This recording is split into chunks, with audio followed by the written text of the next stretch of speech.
자, 다음은 로봇 어드바이저입니다. 자, 온라인 투자 자문 서비스라고 하는데요.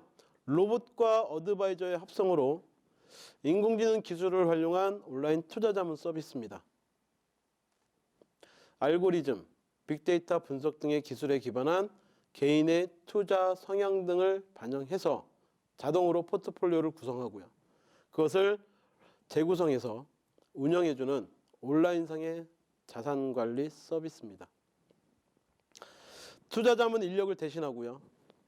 딥러닝 등 인공지능 기술을 적용하여 비용과 시간을 절감할 수가 있고 2002년 언론에서 처음 사용된 용어입니다. 자, 여러분들은 그런 뉴스 들어보신 적 있으신가요? 자, 미국에 있는 골드만삭스의 금융회사입니다. 자, 그 회사에서는 데이터를 분석하고 분석가로서 약 600명의 근로자들이 있었는데 지금은 2명이서 그 역할을 대신한다고 합니다. 600명의 근로자에서 2명으로 줄었습니다. 그 역할을 로봇 어드바이저 또는 전문 소프트웨어를 통해서 그 역할을 대신해주고 있다고요. 자, 우리가 생각해 볼 문제인 것 같습니다. 자, 다음은 채팅 로봇, 챗봇이라고 하는 겁니다. 자, 인공지능으로 온라인을 통해서 상담을 대신해 주는 겁니다. 스위스 다보스 포럼에서 자, 500만 개의 일자리가 순감할 것이다. 구글이 선정한 최고의 미래학자 토마스 프레이는 2030년이 되면 20억 개의 일자리가 줄어들 것이다. 가장 첫 번째 없어질 탑 랭킹 안에 사라질 직업군 중에 하나가 바로 텔레마케터입니다. 전화상담원이죠. 자, 전화상담원은 아침 9시부터 6시까지 근로하고요. 퇴근을 하셔야 됩니다. 그 이후에 누가 할까요? 똑똑한 수많은 데이터를 조합해서 적절한 답을 찾아주는 채팅 로봇이 그 역할을 대신 한다는 겁니다. 챗봇은 채팅과 로봇의 합성어이고요. 인공지능과 메신저를 결합한 채팅 로봇입니다. 채팅 로봇의 종류는 미리 정의한 시나리오를 기반으로 고객과 대화를 나누는 시나리오 기반의 챗봇이 있고요. 고객이 입력한 문장을 분석해서 고객의 의도를 파악하고 이에 맞는 답변을 제공하는 룰 매칭 기반 채팅 로봇이 있습니다. 또 IBM 왓슨, MS의 루이스와 같은 상황 인지 및 지능형 대화가 가능한 채팅 로봇이 있습니다. 채팅 로봇의 기술은 인공지능 기술을 활용하여 머신 러닝을 통해 문맥을 이해하는 방식으로 진행이 되는데 유통업, 즉 쇼핑 분야에서 필요한 제품에 대한 가격을 물어보고 제품이 있는지를 챗봇을 통해 확인이 가능합니다. 각종 문자 상담 서비스가 챗봇으로 대체될 것이라고 전망하고 있는데요. 자, 또 한 가지 사례입니다. 제가 내년 1월 달에 다시 필리핀을 들어갑니다. 자, 항공권을 티켓팅을 하기 위해서 항공사 사이트에 들어갔습니다. 자, 그 항공사 사이트에서는 그동안 콜센터를 통해서 전화 티켓팅이 가능했었는데 하루 차이로 전화 콜센터가 없어지고요. 인공지능 로봇과 채팅을 통해서 제가 티켓팅을 해봤습니다. 자, 그 항공사에 도입된 채팅 로봇의 이름이 에이바였는데요.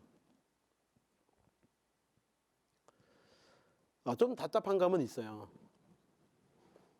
제가 질문을 던지고 그 질문에 적절한 답을 찾아서 대응을 해줘야 되는데 질문하는 문제가 좀 고난이도이거나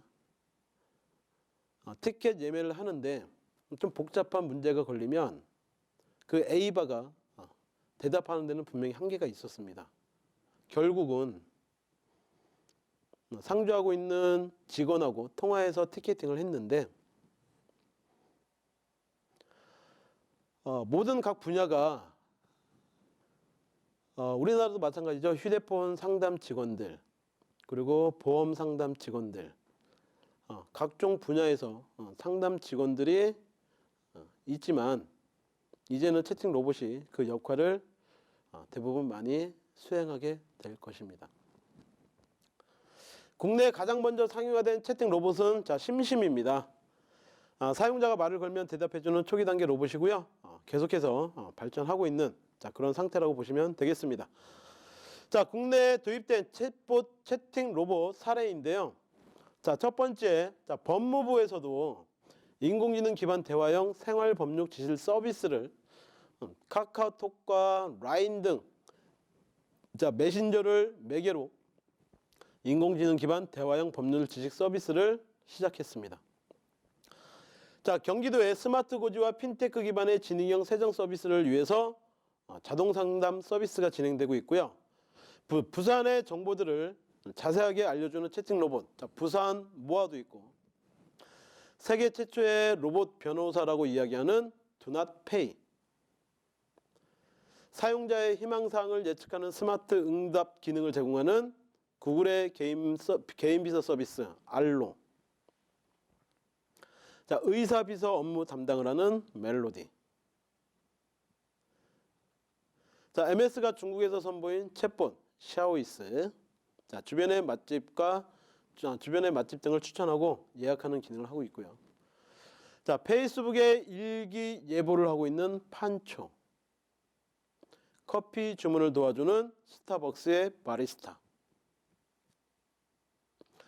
지능적인 답변을 제공하는 소셜 채팅 로봇의 MS 마이크로소프트의 인공지능 조, 10억 개 상품 중 고객이 원하는 상품의 검색을 도와주고 고객의 질문에 대응하는 이베이의 샵봇, 이용 내역 조회, 개인 정보 변경, 분실 신고, 재발급, 즉시 결제 등 카드 업무에 대응하고 있는 롯데카드의 로카, 항공편 예약 확인, 체크인 정보 및 알림, 탑승권과 항공편 정보 제공, 질문 답변까지 그 역할을 수행하고 있는 네덜란드 항공 KLM의 블루봇, 그리고 이쁜 꽃들을 주문 대응하고 있고 결제하고 있고 배송까지 해주는 미국 플로리스트의 1-800 플라워 챗봇까지 많은 역할을 수행하고 있다는 겁니다. 채팅 로봇에 의해서 텔레마케터의 역할은 점점점 축소가 될 것입니다. 분명히 직업은 변화가 일어나게 될 거고요. 채팅 로봇에 따라서 직업은 순감을 할 겁니다. 우리 텔레마케터들, 혹시라도 이 강의를 듣는다면 한 번 정도 고민을 해보실 필요가 있지 않나 생각을 해봅니다. 다음은 아트 분야입니다. 인공지능이 사람을 대체하기 어려운 직업군 아트 분야였었는데요. 음악. 여러분들은 작곡을 해보셨나요? 저는 작곡을 해봤습니다. 물론 음악을 작곡해주는 사이트에서요. 주쿠덱이라는 사이트가 있습니다. 곡의 길이와 장르, 피아노나 포크, 록, 일렉트로닉, 앰비언트, 영화음악, 팝 장르를 고르고 분위기, 장르에 따라서 2-4가지 종류 등을 지정하기만 하면 머신 러닝으로 곡을 학습한 인공지능이 저작권과 관련이 없는 자유로운 곡을 바로 작곡을 해줍니다. 그 곡으로 여러분들이 충분히 활용할 수 있다는 거죠. 또한 곡은 그때마다 생성되는 것인지 똑같은 장르와 분위기를 선택해도 같은 곡이 완성되지는 않습니다. 자, 무슨 말이냐면 자, 제 아이디로 10분 전에 장르와 분위기를 선정해서 그리고 악기를 선정해서 음악을 작곡했습니다. 10분 뒤에 똑같은 조건을 설정하고 다시 한번 작곡을 해도 같은 음악이 나오지 않는다는 겁니다. 더 중요한 건 저작권이 없습니다. 1차 저작물, 2차 저작물. 자, 우리가 유튜브라든지 다양한 동영상에 배경음악을 많이 사용하는데요. 자, 우리는 저작권으로부터 자유로울 수가 없습니다. 그림, 영상, 폰트. 그러나 자, 이 주크덱 사이트에서 작곡된 음악은 저작권에 자유롭습니다. 자, 또 한 군데 사이트가 있습니다. 자, 딥 재즈고요. 자, 마찬가지로 인공지능을 이용해 자, 재즈곡을 생성해 줍니다. 자, 형태는 비슷합니다. 자, 회원가입을 통해서 장르 선택하시고요. 악기만 선택하시면 인공지능이 바로 음악을 작곡해 줍니다. 자, 첫 번째 강의 때 제가 음악을 틀었던 기억이 있습니다. 그 음악이 이 딥 재즈라는 곳에서 제가 작곡을 해봤던 겁니다.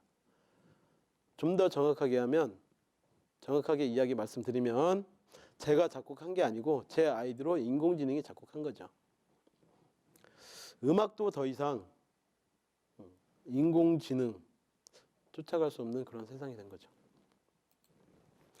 자, 또 하나의 미술 분야입니다. 자, 우리가 예술하면 주로 음악, 미술 얘기하지 않나요? 근데 예술 분야에 음악과 미술 다 인공지능이 침투하고 있습니다. 그 중에 하나, 자, 17세기 화가 렘브란트의 작품을 학습하고 그 화풍을 따라서 만든 인공지능이 자, 램파고라고 하는데요. 램파고가 렘브란트의 작품을 학습하고 화풍을 그대로 따라서 그렸는데 그 작품이 돈으로 거래되고 있다. 미술까지도 침투하고 있습니다. 잠깐 영상 보도록 하겠습니다. 네, 네덜란드 화가 렘브란트, 암스테르담을 주무대로 활동하면서 20, 30대 귀족들의 초상화로 명성을 얻었는데요. 인공지능 화가가 렘브란트와 똑같은 화풍으로 남자의 초상화를 그려냈습니다. 3D 프린팅으로 인쇄된 이 그림은 유화의 질감까지 똑같이 재현해냈는데요. 인공지능이 렘브란트의 작품들을 분석하고 딥러닝 기술을 이용해 특징을 학습했는데 이는 알파고가 바둑고수들의 특징을 학습한 것과 같은 원리입니다. 자, 이렇게 놀라운 걸작이 탄생했습니다.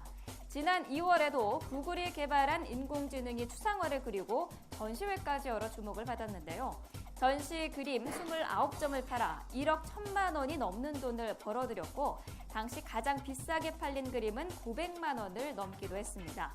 고전 화가의 걸작까지 그려내는 인공지능, 인간의 영역을 어디까지 뛰어넘을지 기대가 됩니다.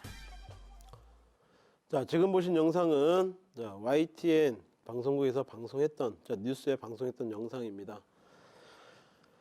인공지능이 화가의 영역까지 침범한 사례이지요. 자, 예술 분야에서도 우리가 다시 한번 생각을 해봐야 되는 그런 상황이 있습니다. 자, 또 하나의 예술 분야입니다. 감정 인식이죠. 감정을 파악하는 인공지능 아바타, 소울 머신즈가 등장했습니다.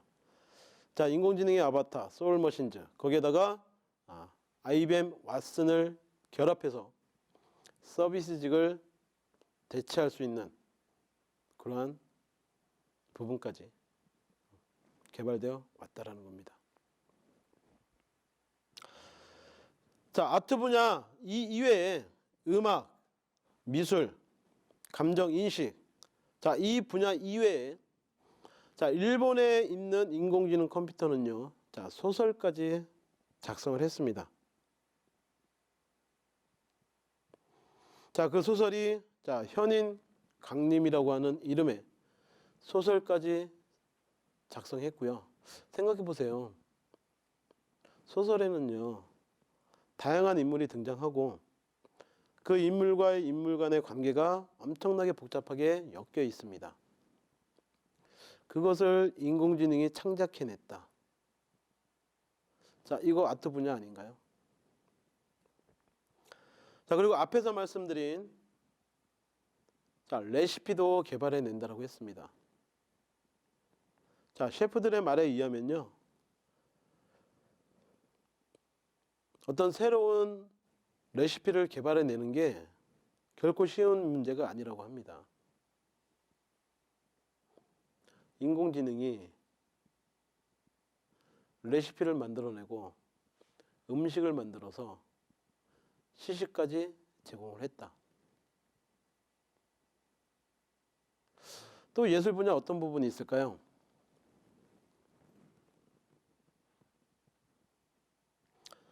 자, 지금까지 우리는 우리 일상생활 속에 다양한 분야에 인공지능이 가깝게 스며들고 있다라는 다양한 사례를 봤습니다.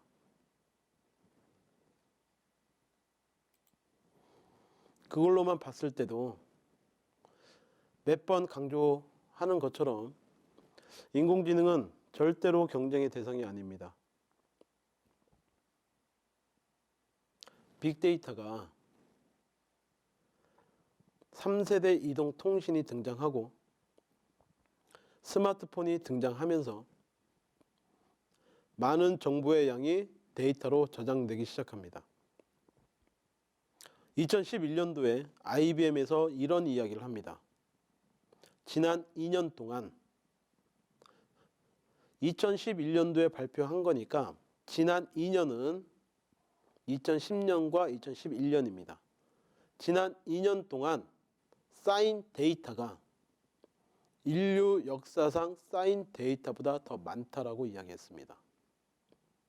즉, 데이터를 기반으로 해서 학습하는 인공지능은 우리 인간이 평생 학습하는 양보다 몇 수십 배, 몇 천 배의 양을 학습합니다. 더 정확한 답을 찾을 수밖에 없습니다. 데이터를 기반으로 하는 예술 분야도 더 이상 인공지능을 이길 수가 없습니다. 그런 점을 감안했을 때 인공지능은 더 이상 경쟁의 대상이 아니고 활용의 대상으로 삼아서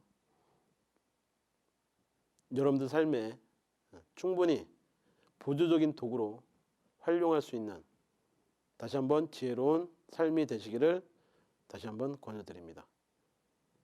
자, 이상 마치겠습니다. 감사합니다.